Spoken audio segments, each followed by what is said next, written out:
कहीं मान लीजिए कोई आपदा की घटना होती है,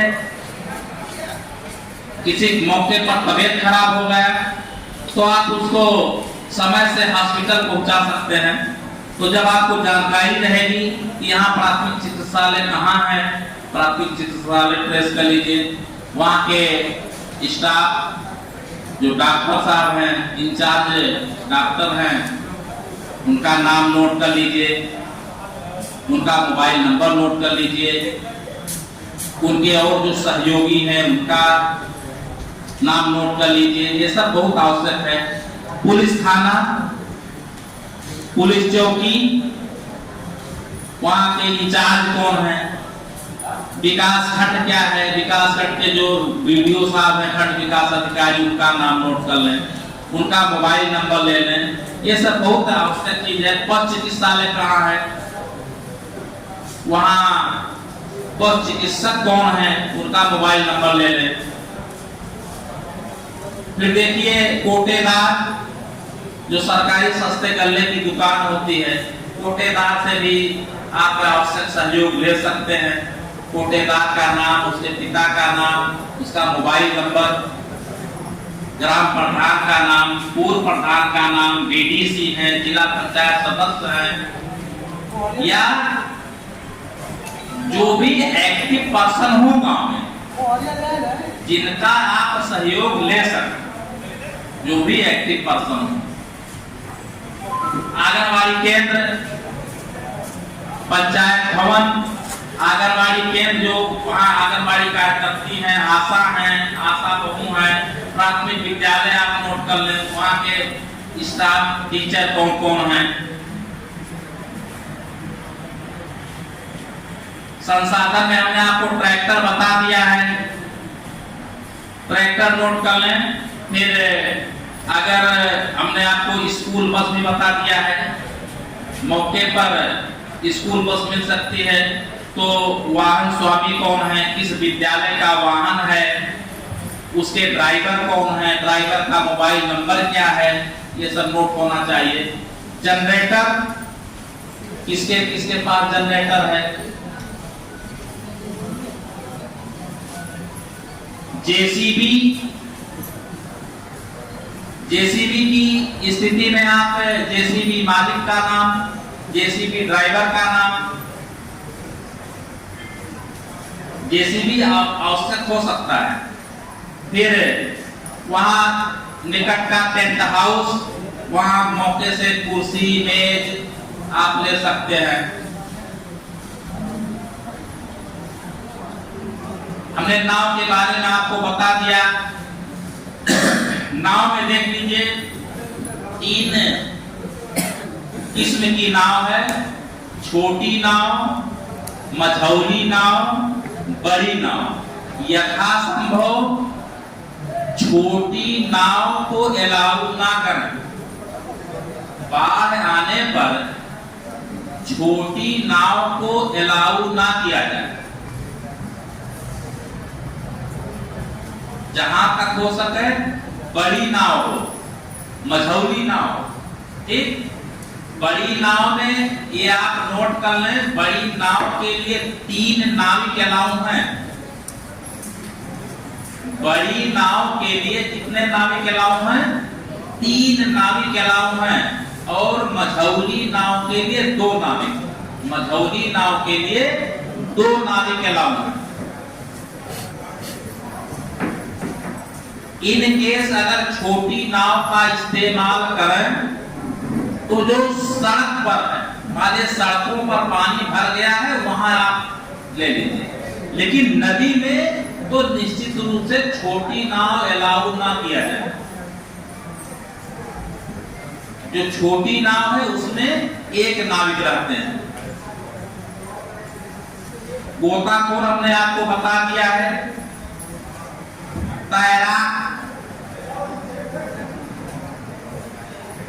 फिर वहां जो हमने अभी आपको बताया ग्राम आपदा प्रबंधन समिति, ग्राम आपदा प्रबंधन समिति में वहां के प्रधान जी, फिर लेखपाल है, सेक्रेटरी हैं, स्वास्थ्य विभाग, आंगनबाड़ी, ठीक, शिक्षा मित्र और 2 संभ्रांत व्यक्ति। वहां 2 संभ्रांत व्यक्ति का आशय यह है कि ऐसा वह कौन व्यक्ति है जो किसी प्रकार की विपत्ति में वो सहायक सिद्ध हो सकता है।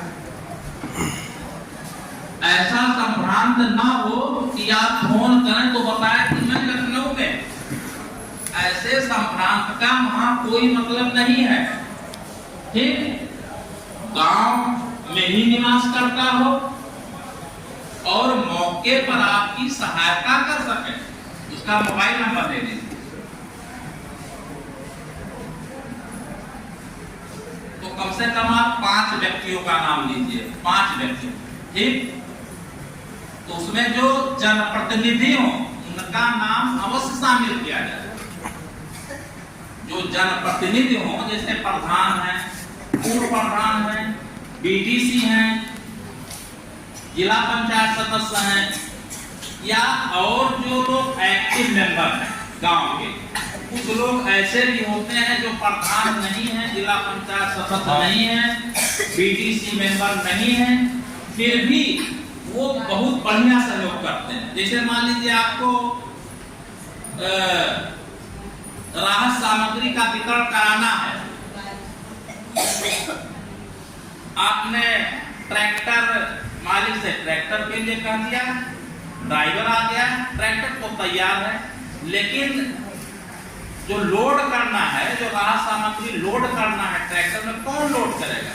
तो गांव के कुछ लोग ऐसे होते हैं परिश्रमी व्यक्ति, वो तुरंत सहयोग के नाम पर, हालांकि जो अन्य पीड़ितों को मिलता है वही सहायता उसको भी मिलती है, लेकिन उसके अंदर किसी का हेल्प करने की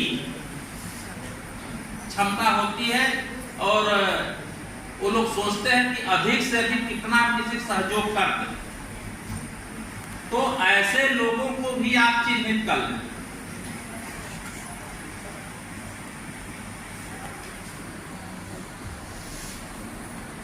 और गांव में आप लोग इस तरह से एक मीटिंग आयोजित करके लोगों को जागरूक करने का प्रयास करेंगे। वर्तमान समय में देख लीजिए, अभी तो हो सकता है मौसम के अनुसार 2-3 दिन मान लीजिए पानी बरसे, अगर कंटिन्यू बरस जाए तो बाढ़ की स्थिति उत्पन्न हो सकती है। तो गांव में आप लोग एक बैठक का आयोजन कर लें और जो भी आपदा आने पर जो भी मदद आप लोगों के द्वारा किया जा सकता है, जो आपने प्रशिक्षण के दौरान दिशा निर्देश वहां से मिला है, जिन्होंने भी आपको प्रशिक्षित किया है, वो सारी जानकारियां आप गांव में एक मीटिंग बुला करके सबको दे दें, जिससे ये पता चल जाए कि आपदा के समय गवर्नमेंट हर स्तर से पीड़ितों की मदद करने के लिए तत्पर है।